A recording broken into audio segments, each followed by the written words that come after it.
Bismillah ar-Rahman ar-Rahim. This is a continuation for reading the Handbook of Islam. Zakat, obligatory charity. Zakat is the third pillar of Islam.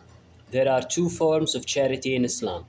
One is obligatory, that is called zakat, and the other one is voluntary, that is called sadaqah.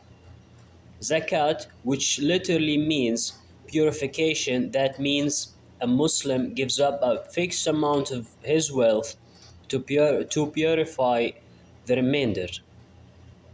In Islam, the form of worship is broadly divided into two: physical and financial. Zakat is the financial one. It involves money. Prayer is purely a physical form of worship, whereas Hajj is a combination of physical and financial forms of worship.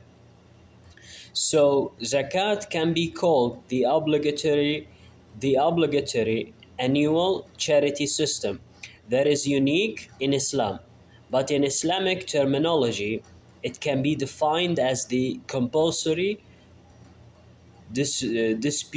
disbursement of a certain amount in the form of charity to the poor and the needy, on the accumulation of wealth like gold, silver, or cash. This wealth should remain with the owner for a period of one complete year at a specified quantity. This specified quantity is known as nisab, or the limit. There is a separate nisab for each kind of wealth. The money should not remain with the rich people only.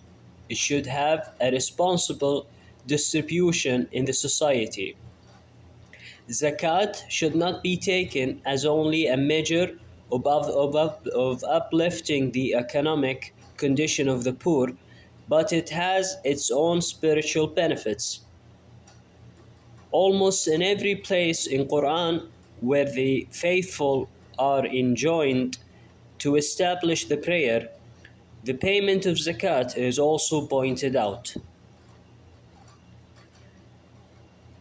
It is non-practice is sin, and its denial is kufr or rejection.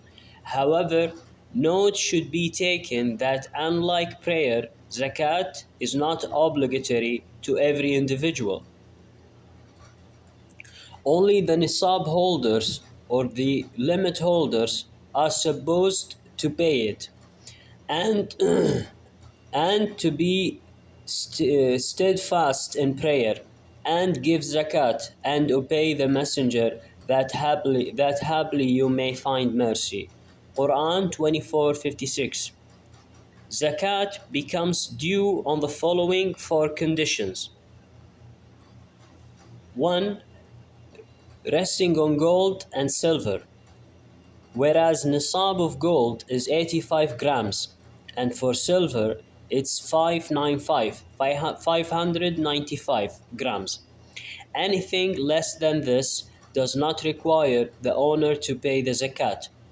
In case of cash, the nisab or limit of silver will be the standard. The zakat is 2.5% of the total saved amount. Number 2, or the second condition, zakat on farm product.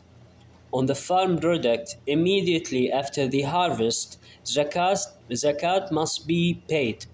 Zakat of farm product is called ushur 15, and it is payable if the land is watered by rains or has a natural fertility.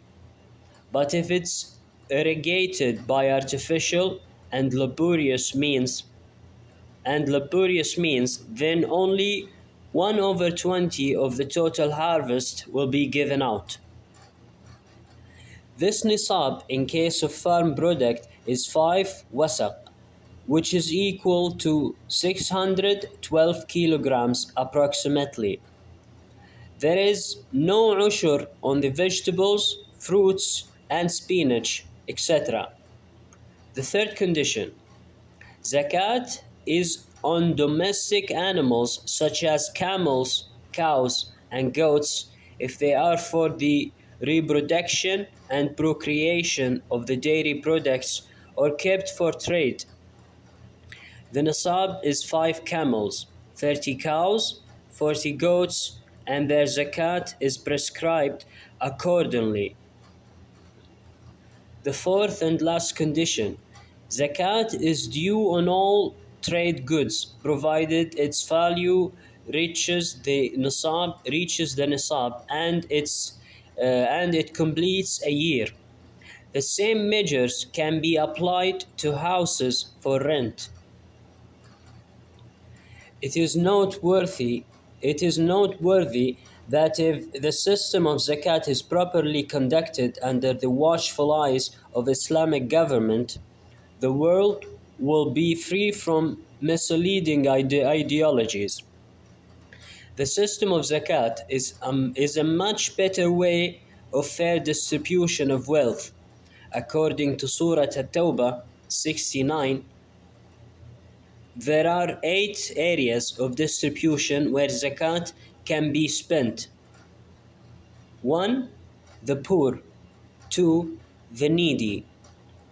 3. In the way of Allah. 4. Travelers. 5. The officials. 6. Whose hearts are to be won. 7. In freeing slaves. Zakat can be given in buying the freedom for a slave completely or help a slave in buying his freedom. The last area of distribution is the debtors. The debts of a Muslim can be